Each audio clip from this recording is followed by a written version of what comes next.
Allah Ta'ala pernah memberikan suatu kekhususan, keistimewaan kepada Rasulullah SAW pada saat itu. Namun kekhususannya tersebut masih bisa kita saksikan sampai saat ini.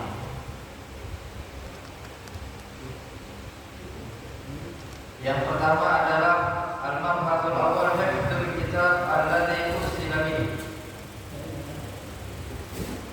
dijaganya Al-Qur'anul Karim, yang Al-Qur'an tersebut adalah kitab suci yang Allah turunkan kepada Nabi Muhammad SAW, masih terjaga, tidak berubah sedikit. Allah menyatakan dalam Al-Quran, Inna nahnu nazzalna dzikra wa inna lahu lahafizun. Kami yang menurunkan Al-Quran dan kami juga yang akan menjaga, kata Allah Subhanahu wa ta'ala. Apa maksud ayat ini? Inna hadhihi ayat wahyun min Allah alladzi anzala Al-Quran wal wahyi bi an yahfadhu. Ayat ini adalah janji Allah, janji dari Allah Subhanahu wa ta'ala, bahwasannya yang Allah Ta'ala telah menurunkan Al-Quran dan wahyunya kepada kita semua yang termaktub ada di Al-Quran Al-Karim. Apa janji Allah? Allah Ta'ala akan menjaga Al-Quran tersebut. Wal waqi' alladzi na'ishu yu'akkidu anna al-wahda qad tamma wa yazdadu al-ihdas amra zaman min kulli jihad. Dan faktanya, nyatanya yang kita hidup pada saat ini, bahwasannya janji Allah telah ditunaikan. Quran turun tahun berapa? Sekarang tahun berapa? Quran di masanya Nabi, atau kurang lebih 1400 tahun yang lalu. Ya, sampai saat ini masih terjaga, tidak kurang sedikit pun. Bahkan wa yazdadul i'jaz amr zaman min kulli jihah, bahkan bertambah mukjizat daripada Al-Quran tersebut sepanjang zaman dari segi bentuk. Ada banyak, kita mau ambil dari segi yang mana? Mukjizat yang Allah turunkan yang ada pada Al-Quran tersebut. Quran itu kan mukjizat, ya, sebagai mukjizat Allah turunkan kepada Nabi Muhammad. Quran adalah salah satu daripada mukjizatnya Nabi Muhammad. Namun mukjizatnya tersebut masih bisa kita rasakan sampai saat ini. Gimana cara Allah menjaga Al-Quranul Karim? Fa'inal Quran lam yahfaz fi wazan fa'idan lin-nas. Maksudnya dijaga, penjagaan Allah Ta'ala tadi, Quran bukannya berada di suatu museum, bukan berada di suatu tempat yang jauh daripada orang, dijaga, dikunci. Bukan seperti itu. Tapi bal hafizul atfal bil malayin fi kulli makan. Akan tetapi cara penjagaan Allah Subhanahu wa ta'ala kepada Al-Qur'anul Karim, yang Al-Quran adalah kitab suci yang diturunkan kepada Nabi Muhammad untuk kita semua. Cara penjagaannya Allah coba disimak di sini dengan tumbuhnya generasi-generasi Al Quran, jutaan orang di setiap tempat, bukan hanya ada di Jazirah Arabia saja. Itu cara penjagaan Allah Subhanahu wa ta'ala. Bukan berada di pelari, berangkas, dikunci, enggak begitu. Emang nyimpan duit, ya? Enggak begitu maksud penjagaan Allah Ta'ala di sini. Tapi maksudnya adalah dengan lahirnya generasi-generasi hufadzul Quran, hafizul Quran. Di kulli makan, setiap tempat. Wa zada min al-ijaz anna hafidhahu man lam yata'allam arabiyyah wa lam ya'rif fiha kalimah wahidah. Dan bertambah lagi mukjizatnya. Kalau kita pikirkan daripada Al-Quran Karim tersebut, bentuk penjagaan Allah yang menjaganya tersebut, yang menghafalnya Al-Quran tersebut, orang yang bukan ahli dalam bahasa Arab. Bahkan dia tidak tahu satu huruf pun kalimat yang ada di Al-Quran itu maksudnya apa, artinya apa. Dia cuma hafal aja. Ada nggak? Pak?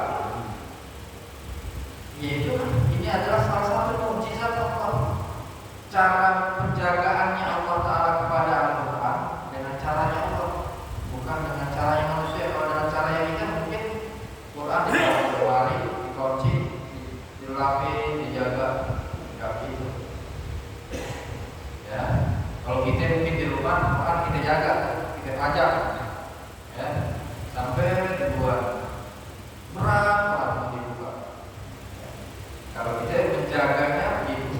Tapi kalau penjagaannya Allah Subhanahu wa taala dengan lahirnya generasi-generasi mufahami Quran di setiap tempat, bahkan yang mereka tidak mengerti bahasa Arab pun mereka bisa menghafal Al-Quran. Ada orang yang selain agama Islam bisa menghafal kitab sucinya seperti orang Islam menghafal kitab sucinya. Tidak ada. Pendetanya, orang alimnya di agama lain belum tentu hafal kitab suci. Tapi di umat Islam, anak kecil umur 6 tahun, umur 7 tahun, umur 10 tahun, kita saksikan banyak di antara mereka yang menghafal baik, menghafal secara keseluruhan atau sudah 3 juz, 5 juz, 10 juz dengan detail menghafalnya tersebut, ya. Halamannya, juznya, suratnya, baris ketiga, baris keempat. Ada umat Nabi Muhammad yang bisa hafal seperti itu? Ada. Itu bentuk cara menjaganya. Jadi kalau kita masalah Allah itu punya rahasia, punya cara sendiri. Kalau akal kita caranya cuma pendek, seperti orang-orang rezeki itu seperti apa sih? Rezeki harus begini, harus begini, harus begini. Tapi rezeki menurut Allah bukan kayak gitu. Ada hal yang banyak atau lebih luas daripada itu. Ya, begitupun di sini maksud daripada wa inna lahu lahafidun, ya, dan kami menjaga Al-Quran Al-Karim. Kami turunkan Al-Quran dan kami juga menjaga. Dengan cara apa? Lahirnya generasi kembali ke Quran. Waqad ta'arada Al-Quran Al-Karim di muhawalat tahrif wa-tahrif. Ada nggak orang-orang musuh Islam yang ingin merusak Al-Quran? Ada. Yang ingin merubah Al-Quran? Ada. Merubah terjemahnya, merubah hurufnya, merubah hukumnya? Ada. Berhasil? Nggak pernah berhasil. Selalu ketahuan. Ya, belum lama kita ada di aplikasi katanya, ya. Ada beberapa ayat, baru satu huruf, ya, ada dirubah, ketahuan. Itu maksud bentuk penjagaan Allah. Kok bisa ketahuan? Orang alim ini banyak. Orang alim kita ini banyak yang peduli dengan Al-Quran, yang menghafal Al-Quran dan mengetahui isi daripada Al-Quran. Bahkan bukan hanya ingin merusak Qurannya aja, merubah Quran, tapi wali muhawalat tarjamatul Fatihah as-sayyi'ah. Ada juga orang yang mau merusak terjemahnya. Qurannya benar, tapi terjemahnya dirusak. Ada orang yang niat seperti itu, ada, tapi nggak pernah bisa. Artinya ketahuan. Nggak usah begitulah. Ada wali muhawar tiba al-muhribah, maka dia akan. Atau ada orang pura-pura salah cetak, atau memang salah betulan, salah cetakannya, percetakan yang salah. Kita ketahuan langsung, oh ini benar-benar ini ada yang salah, ini ada ini. Akhirnya apa? Al-Quran yang kita baca tetap terjaga seperti yang dibaca oleh Nabi Muhammad dan sahabatnya, dari atas sampai Al-Fatihah, dari Al-Fatihah sampai atas. Itu bentuk kekhususan yang Allah berikan kepada Nabi Muhammad dan kita saksikan. Tentang apa? Al-Quran dijaga oleh Allah Subhanahu wa ta'ala dengan caranya Allah. Allah letakkan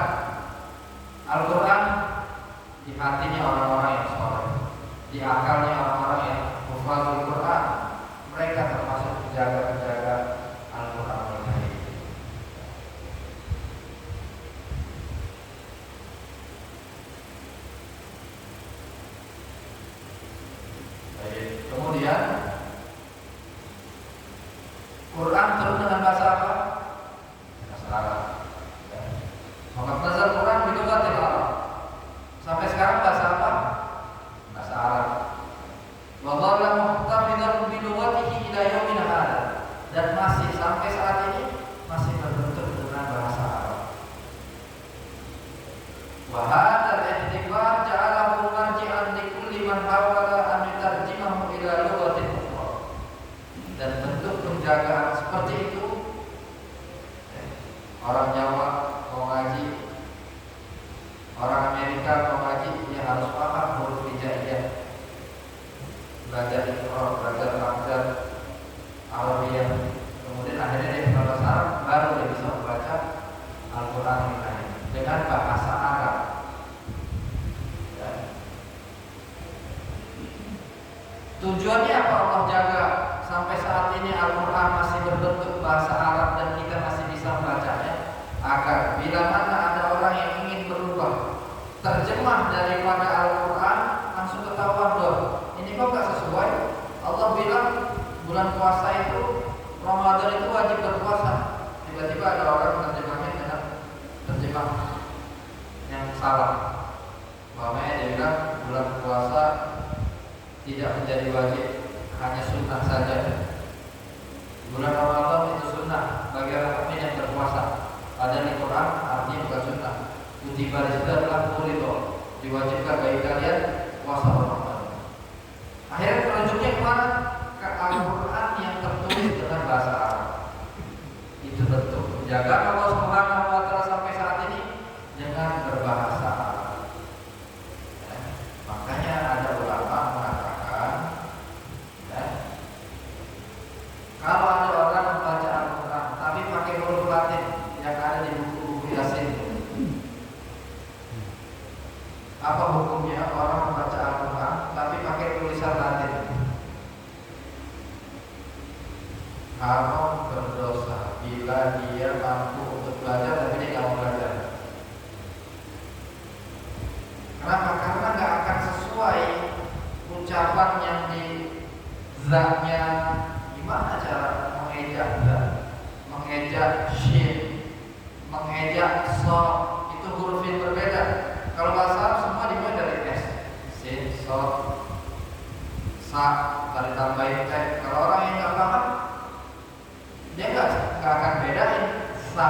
Kalau sa kan diartikan, kalau di Indonesia kan dilatihkan jadi t sama s, berarti sa. Siapa orang yang paham kayak begini? Kan nggak semua orang paham rumusnya. Kalau panjang yang begini, nah itu kenapa para ulama mengharapkan, karena nanti nggak akan sesuai dia membaca Al-Quran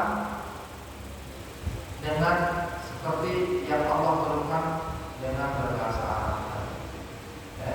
Jadi untuk kita semua, bila mana kita masih belum bisa membaca Al-Quran, nggak ada terang. Selain kita masih hidup, nggak terang untuk belajar ilmu agama, tidak terang ngaji Al-Quran, belajar ngaji Al-Quran. Ini masih Allah kasih kesempatan buat kita. Ya. Buat kita yang masih sehat, masih baca Rabi, baca Maulid, itu tetap kita mendengar Al-Fatihah Arabiyah, Al-Fatihah bahasa Arab. Masa kita nggak penasaran itu tulisannya gimana? Kalau kita perhatian, kita termasuk orang-orang yang menjaga daripada Al-Quran Al-Karim. Ya.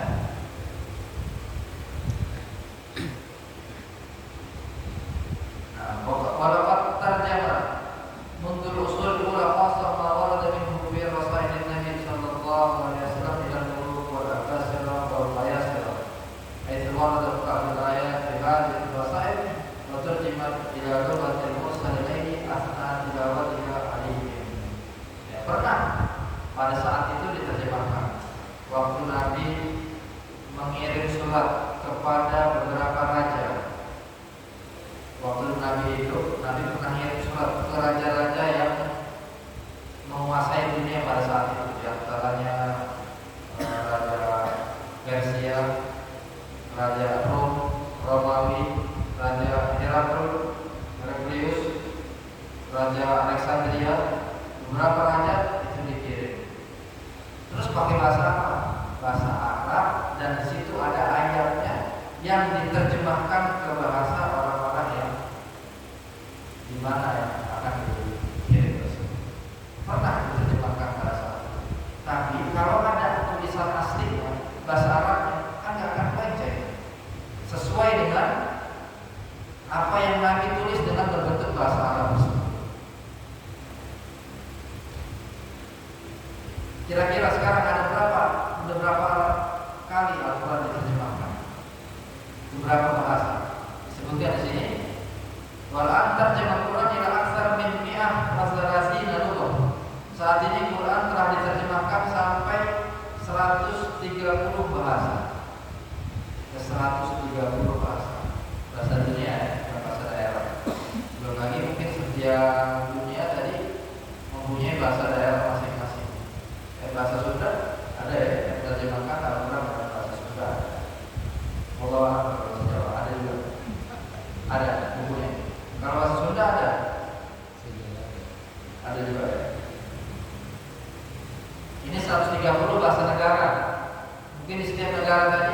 bahasa daerah diterjemahkan lagi.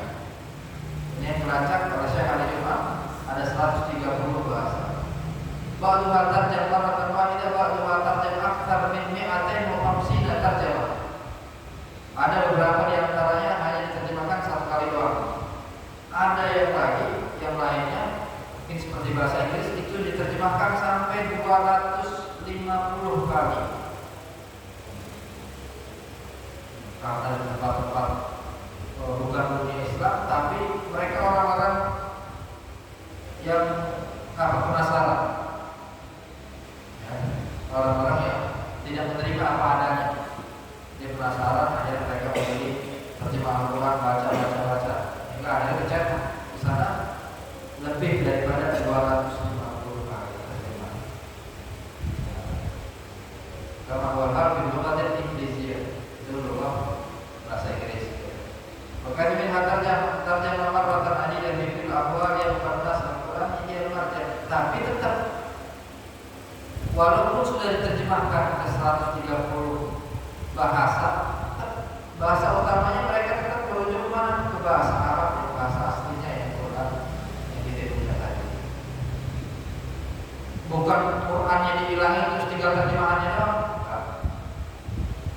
Ya, makanya apabila ada Quran terjemah, Qurannya kalau bakal dihilangin, pasti di situ ada Qurannya, ada bawahnya kalau terjemahnya. Agar kenapa? Agar kita bisa mengoreksi. Ini artinya ini. Jangan sampai salah. Ya. Ntar sunnah wajib dibilang sunnah, haram dibilang makruh. Ya. Nah itu adalah bentuk daripada cara menjaga Allah Subhanahu wa Ta'ala kepada Al-Quranul Karim, terjaga dari mulai zaman yang Nabi Muhammad SAW sampai saat ini. Dan itu tidak ditemukan pada agama-agama yang lainnya di kitab suci mereka. Kitab suci mereka, entah yang namanya Injil, Taurat, Zabur, itu sudah berubah total, berubah. Mungkin yang aslinya cuma 10% karena dirubah.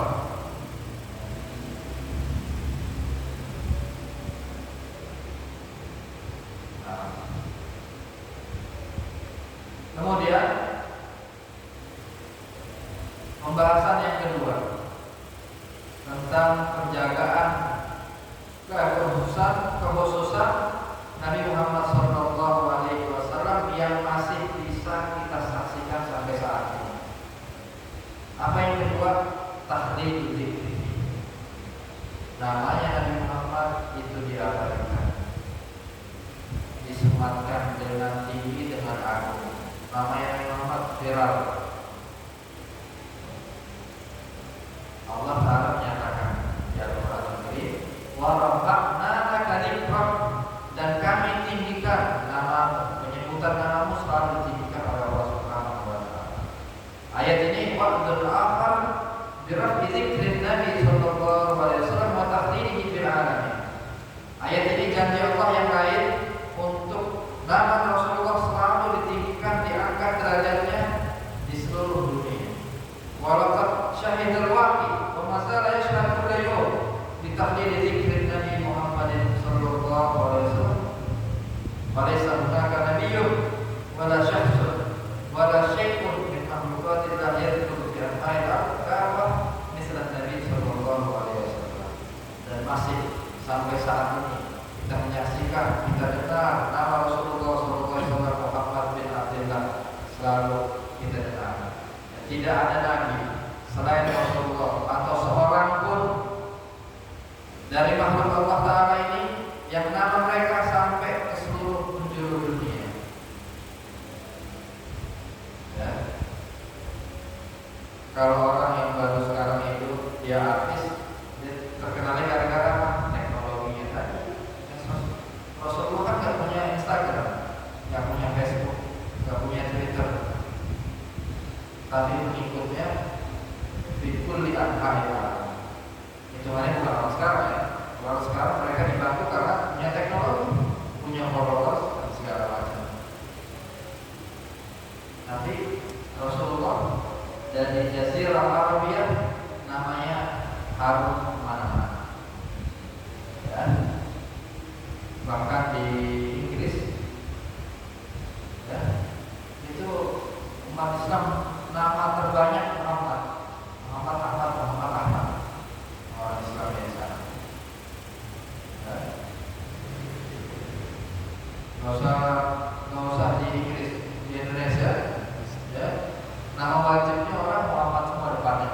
Muhammad Soleh, Ahmad Soleh, Ahmad Muhajir, Ahmad Hasan, Ahmad Saleh, selalu ada Muhammadnya. Itu nama kenapa orang tua kita menamakan nama Muhammad dan Ahmad? Mengharapkan, itu bahasanya tafaulan itu mengharapkan keberkahan nama daripada nama asli, yaitu Rasulullah Shallallahu Alaihi Wasallam. Makanya dengan nama-nama lain.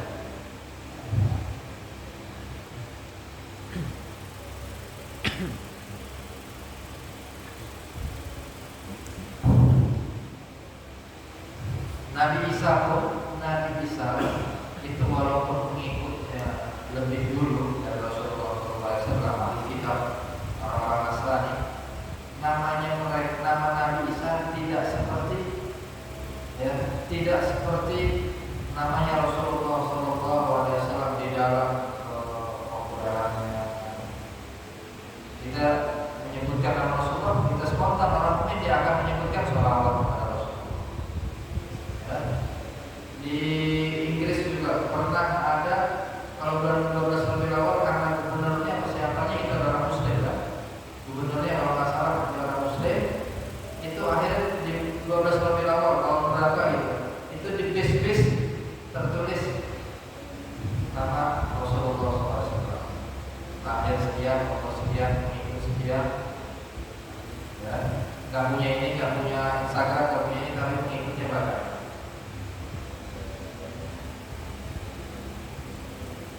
Kalau di kitab tafsir, nama Rasulullah itu ya dzkur fil yaum wal laila fi kulli waqtin. Nama Nabi itu selalu disebut 24 jam. Fil adzan, di adzan. Di adzan ada nama Nabi enggak?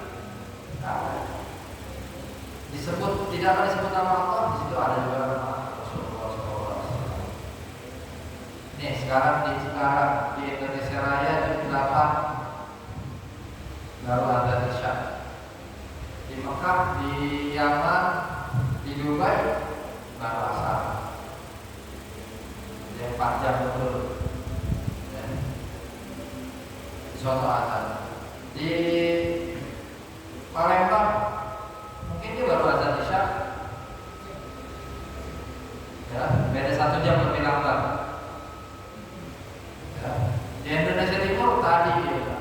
Artinya apa? Setiap jam dari jam 1 sampai jam 24 itu ada azan semua. Kan waktu beda-beda. Itu artinya apa?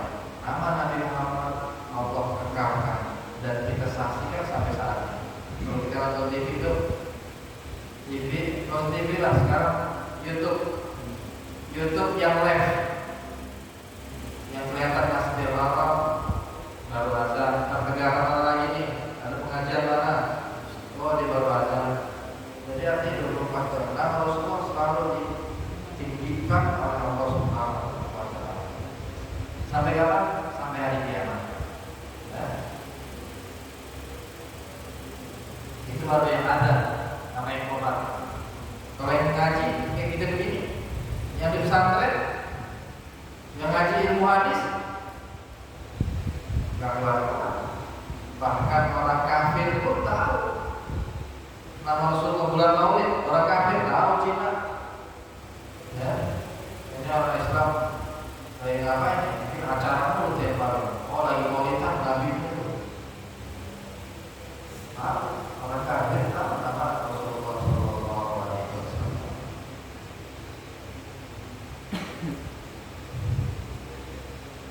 Bahada tahlilun li dzikri syarifil alamin wa la yastati ahadun an yuqi badzalika dzikr hatta yarisallahu al-ardu man 'alaiha li'anna al-wa'd min Allah wa la yaqulullahu wa'dahu. Ya. Hakikat daripada disemayamkan, dikekalkan nama Rasulullah Shallallahu Alaihi Wasallam tadi itu semata-mata untuk menambah kemuliaan padanya.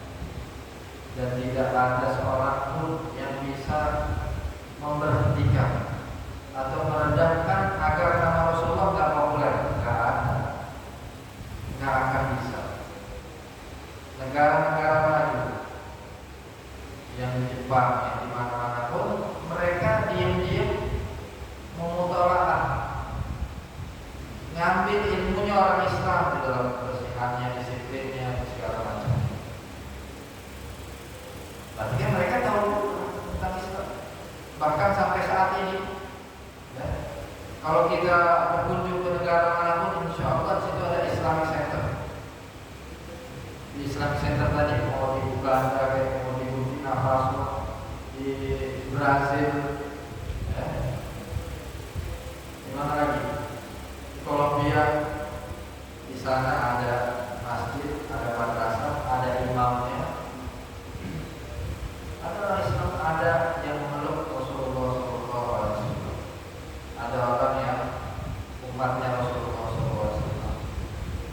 Padahal 90% orang kafir di sana, tapi di situ ada orang Islam. Nama Rasulullah masih disebut. Itu bentuk kemuliaan untuk Rasulullah yang masih bisa kita saksikan dengan mata kita sendiri. Al-Marhab Sadis Ibnu Ali. Masalah yang ketiga yaitu kekhususan Rasulullah SAW yang masih bisa kita saksikan sampai saat ini, dijaga keluarganya Rasulullah SAW sampai hari kiamat. Jadi keluarga Nabi masih ada, keluarga Nabi ada masih ada. Nah, secara jelas Nabi Isa, Nabi Musa tidak ada. Hanya Rasulullah SAW lengkap jalurnya, sanadnya lengkap, jalur nasabnya itu lengkap. Disebutkan Sayyidina Abu Bakar As-Siddiq radhiyallahu ta'ala mengatakan, "Walladzi nafsi biyadi la qarabatu Rasulillah ahabbu ilayya an asif min qarabati."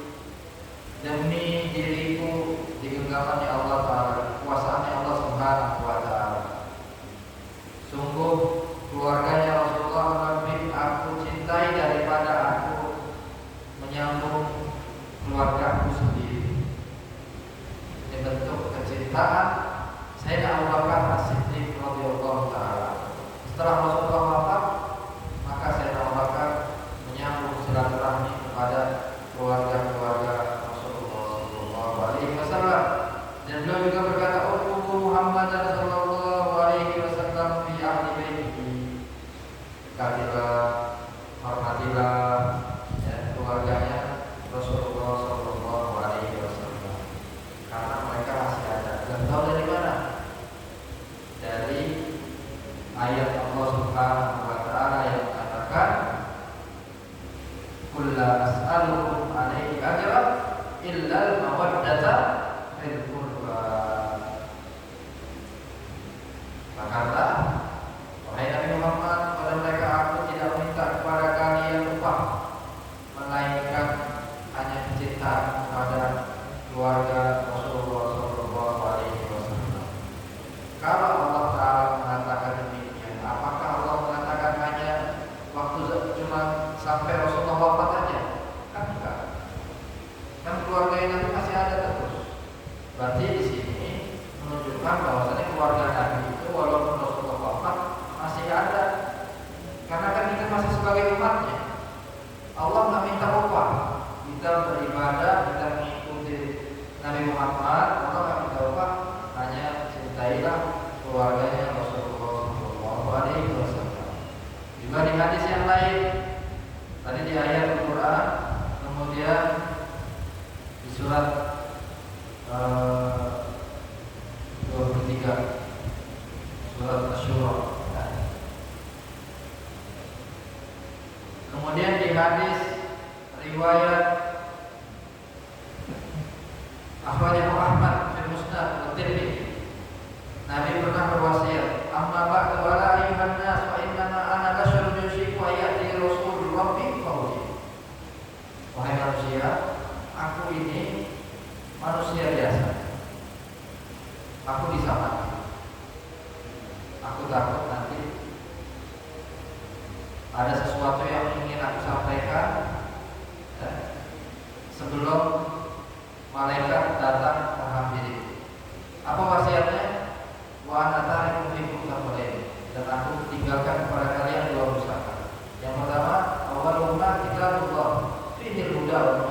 Al-Qur'anul Karim, yaitu di dalamnya ada petunjuk dan cahaya. Fahfudhu bi kitabillah wastamsiku bihi. Maka pegang teguhlah Al-Qur'an, pelajari Al-Qur'an, dan berakhlaklah dengan akhlak Al-Qur'an. Itu yang pertama. Maka kalian akan selamat. Yang kedua, maqami wa ahlu baiti udzakkirukumullah fi ahli baiti udzakkirukumullah fi ahli baiti udzakkirukumullah fi ahli baiti. Aku ingatkan kepada kalian keluargaku sampai 3 kali lafaz tersebut diulang oleh Rasulullah Shallallahu Alaihi Wasallam. Nah, jadi hadis tersebut ada panjang, kesimpulannya yang tadi artinya untuk al-amal bil tamassuk bil itraqit tahirah al sayyidina Muhammad sallallahu alaihi wasallam yang tadi baqa'u fi kulli asma. Artinya kalau wasiat kayak begini, kita ini apakah Nabi itu berbicara hanya untuk orang-orang sahabatnya aja pada saat itu? Sabdanya Nabi Muhammad berlaku sampai hari kiamat. Berarti apa? Kita akan menemukan keluarga-keluarganya Rasulullah SAW setelah Nabi wafat itu akan ada. Ya. Mereka itu akan ada di setiap zaman, tidak akan terputus. Hatta yakunu dzalika al-amal shalih yang diterbit di fil azman. Ya. Biar sesuai dengan yang diucapkan oleh Rasulullah SAW tadi. Kan usahakan. Di riwayat yang lain lan tadillu ba'di. Kalian tidak akan sesat setelah aku intamassatum bi kitabillah wa itrati ahli. Jika kalian berpegang teguh kepada Al-Qur'an Al-Karim dan keluarga. Artinya di situ apa? Di saat umat di akhir zaman seperti saat ini, berarti apa? Sesuai kan? Kalau seandainya Nabi mengatakan Qur'annya udah nggak ada, Qur'annya atau ada, tapi keluarganya udah nggak ada, kan nggak nyambung. Nabi mengatakan demikian, artinya apa? Keluarga Rasulullah SAW masih ada sampai akhir zaman. Karena kita diberitakan untuk berpegang teguh kepadanya.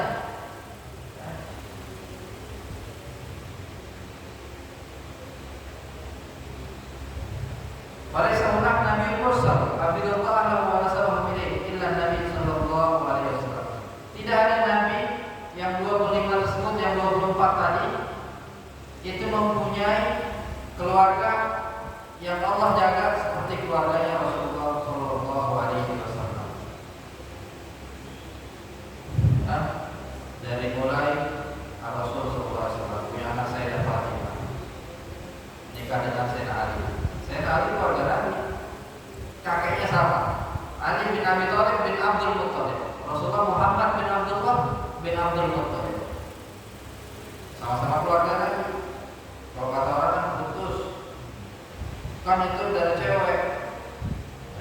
Tapi Quraisy itu sukunya Rasulullah kepada kembali kepada Abdul Muttalib itu kan Ali bin Abu Thalib bin Abdul Muttalib, masih sepupuan, masih kembali kepada Abdul Muttalib, kecuali kalau Sayyidina Ali bukan larinya ke Abdul Muttalib tapi ke yang lainnya.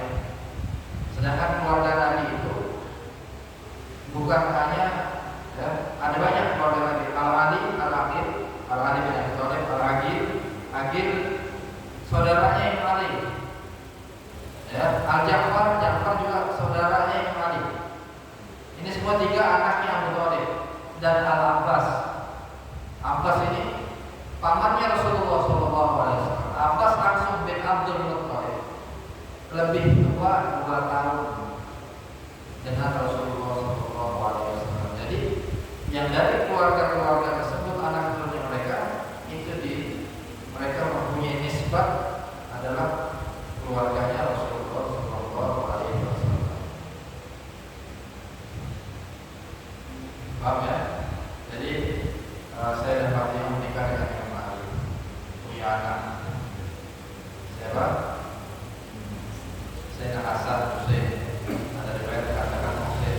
Ini yang dari Sayyidah Fatimah. Sayyidina Ali kawin lagi, punya anak lagi. Tapi yang paling menurunkan, yang tidak putus keturunannya sampai saat ini cuma lewat 2 jalur ini. Ya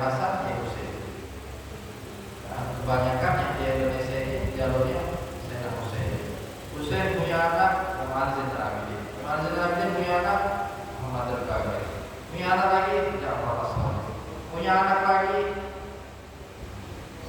Al-Imam belum punya anak lagi Al-Imam Ali Quraidi.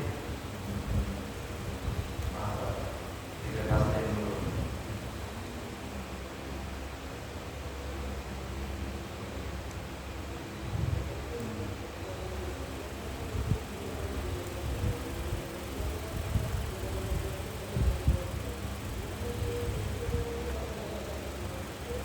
Al-Abidin punya anak Al-Imam Muhammad Al-Baqir. Imam Muhammad Al-Baqir punya anak Ja'far As-Sadiq. Ja'far As-Sadiq punya anak Ali Quraidi.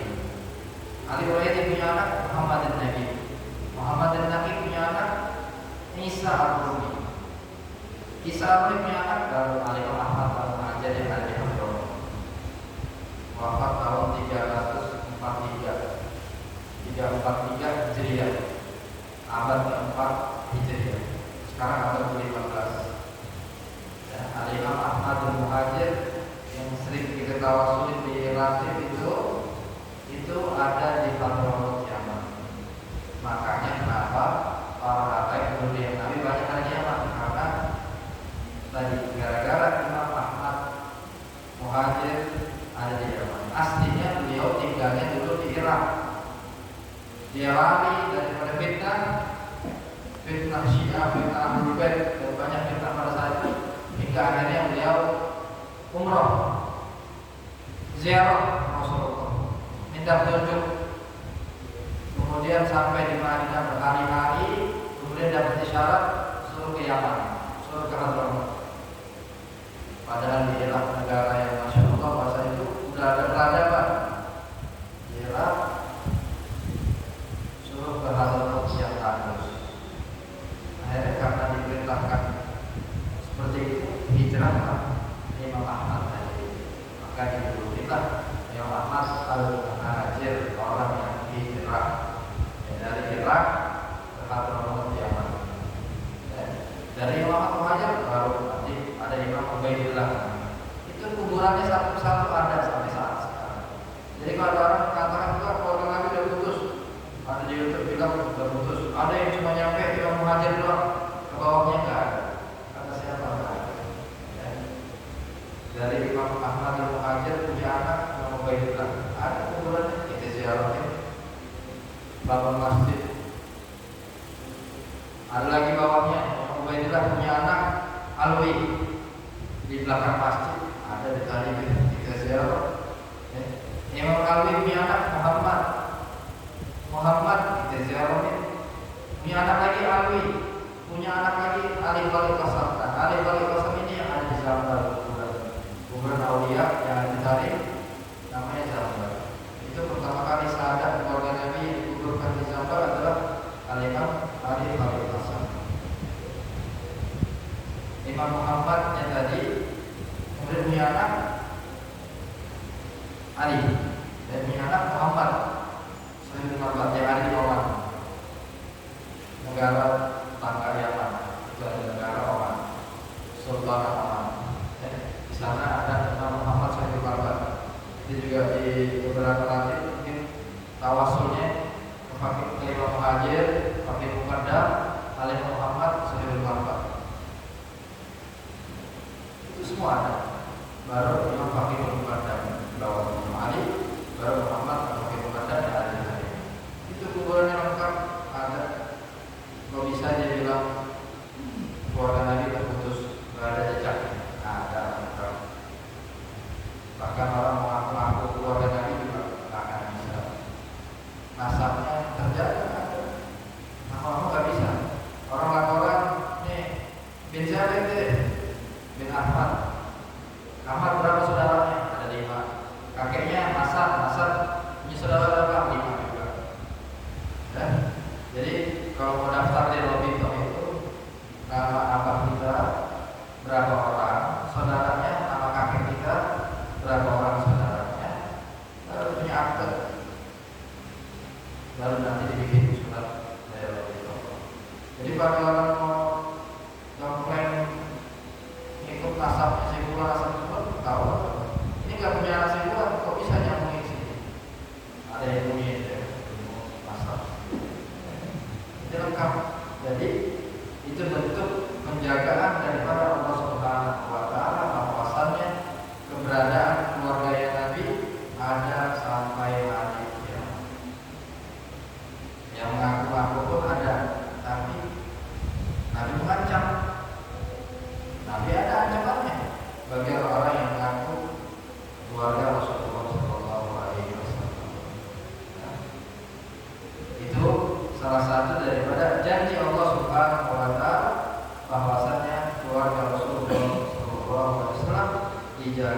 sampai hari kiamat. Ya. Sekali lagi itu adalah bentuk daripada kekhususan yang nyata yang bisa kita saksikan sampai saat ini, yang kekhususan tersebut itu berlaku kepada Rasul Sallallahu Alaihi Wasallam. Wallahu a'lam. Kalau ada yang nanya, kita doa.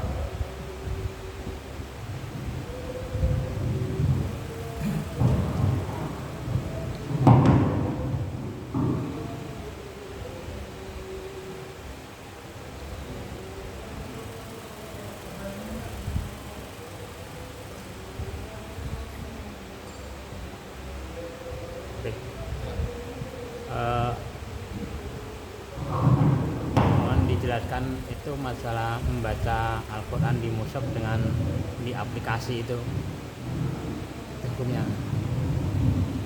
Hukum membaca Al-Quran Di aplikasi dengan di mushaf di HP sama di mushaf itu. hukum membacanya. Iya, membaca tuh. Hukum membaca Al-Quran di aplikasi. Apakah dia nanti seperti Al-Quran, ya, atau bagaimana? Iya. Hukum membaca Al-Quran di aplikasi boleh-boleh aja, tidak ada masalah.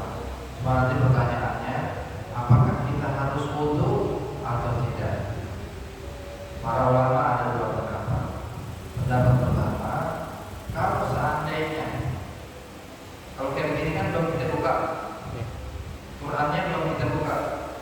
Tapi kalau kita membuka, ya, kalau pas lagi kita buka, maka ini menjadi Al-Quran. Kalau sudah menjadi Al-Quran, maka kita harus pakai wudu. Karena kan orang tahu ini ngeliatnya bukan HP lagi. Ini ngapain lagi ngaji? Dia nanti berubah menjadi Al-Quran. Kalau aplikasinya tadi lagi kita buka, maka kita harus mempunyai wudu. Tapi kalau seandainya Al-Qurannya kita tutup aplikasinya, kita bawa HP ya, nggak masalah. Hukum baca gimana ya? Hukum paham. Ya, seperti kita membaca Al-Quran mushaf yang lainnya. Itu pendapat yang pertama. Itu lebih hati-hati pendapat yang pertama. Pendapat yang kedua mengatakan membacanya boleh dan nggak perlu pakai wudu. Kenapa? Karena nggak akan berubah. Ini HP, walaupun di dalamnya ada Al-Quran, walaupun kita buka, kita baca. Pada akhirnya ini namanya handphone, bukan Al-Quran. Tapi kan pendapat itu kayaknya kurang hati-hati kan. Kita lebih baik mengatakan kalau pas lagi kita buka, ya udah kita ada taruhin ke jangan di bawah. Kalau lagi aplikasinya tadi kita buka, taruh di atas, kita juga harus wudu. Ya. Wallahu a'lam.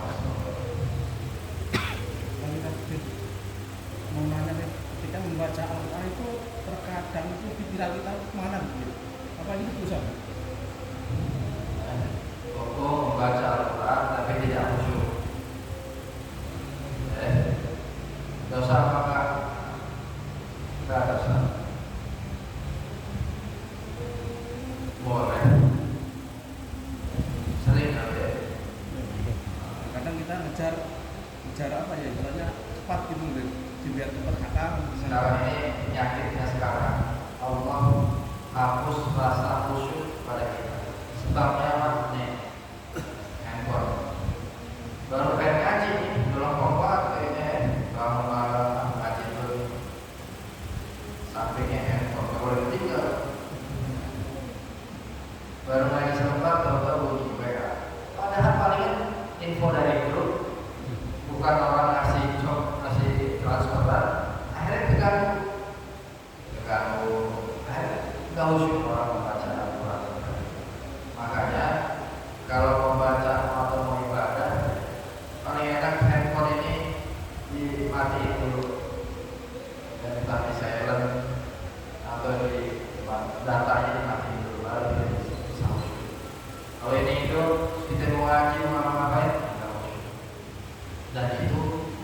adalah salah satu tanda akhir zaman. Kita akan dicabut rasa kehusyuan seseorang dalam beribadah. Orang ibadah pengennya cepat kelar, baru sholat Allahu Akbar pengennya kelar, baru ngaji pengennya kelar. Padahal dia juga bingung habis ini mau ngapain. Paling kopi, paling gitu-gitu aja. Ngeliat HP juga, ini gitu-gitu juga. Nggak berubah, nggak nambah duit dia, nggak nambah umur dia juga. Jadi kita selalu disibukkan dengan hal-hal yang seperti ini. Ini sudah menjadi penyakit seluruhnya. Umumul balwa, ya. Musibah yang sudah merata ke semua orang. Mau dia ustaz, mau dia siapapun, kena penyakit ini. Dia nggak kena anak. Kan anak obat paling ngediemin anak, nantengin anak apa? Liatin HP, nonton YouTube, selesai. Dari mulai lagi hamil, lagi gunting emaknya nontonnya YouTube. Anaknya jadi generasi YouTube juga. Lagi disusuin, tapi emaknya sambil melihat YouTube juga. Ya udah. Itu nggak mungkin kita bisa mengingkari. Ya. Menghindarinya pun nggak bisa. Tapi paling tidak kita membatasi. Sekarang kan zaman sudah ketergantungan ke sini semua. Duit, bank semua lari di sini kan. Dari pasar lah, dari internet, dari apa aja. Dulu kata Abu Bakar Masyhur, TV itu jahat. Jangan nonton TV begini. Sekarang ada yang lebih jahat daripada TV. Itu handphone. TV, VCD dulu merusak orang. TV. Sekarang TV jadi baik. Ya. Karena ada yang lebih buruk daripada TV. Kita Abu Bakar Masyhur sering menjelaskan, beliau kan orang yang mufakir. Beliau peneliti. Di akhir zaman itu akan terjadi begini. Beliau itu sering akan nanti akan terjadi begini. Nanti manusia bakal begini, nanti bakal begini. Dan semuanya terjadi. Baik tidak, gimana? Kita harus bisa membatasi menggunakan handphone khusus di depan anak-anak kita. Kita ngomel-ngomel anak kita, jangan main HP dulu. Kita ini anak. Ini anak punya akal, punya otak, punya mata. Yang ada dia marah, atau kan dia keluar pinjam HP orang. Itu bukan solusi, tapi gimana? Kita juga harus pintar-pintar mendidik, mempunyai kosakata yang banyak untuk pendidikan. Enggak selamanya marah itu solusi. Tapi kita harus punya cara lain untuk pendidikan. Jangan cuma anak kita ngomelin doang tapi nggak punya solusi. Ya. Karena lisanul hal afsah min lisanil maqal, kata ulama. Ya. Hal kita di keadaan kita itu lebih fasih daripada kita cuma bisa ngomelin doang. Akhlak yang kita tunjukkan itu lebih baik daripada ustaz cuma ngomelin, nasihatin, tapi tidak dilakukan. Itu lebih tersentuh kita orang yang dengan perilakunya tadi. Ini orang masya Allah nggak pernah begini. Akhirnya kita merasa mendapatkan pelajaran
nggih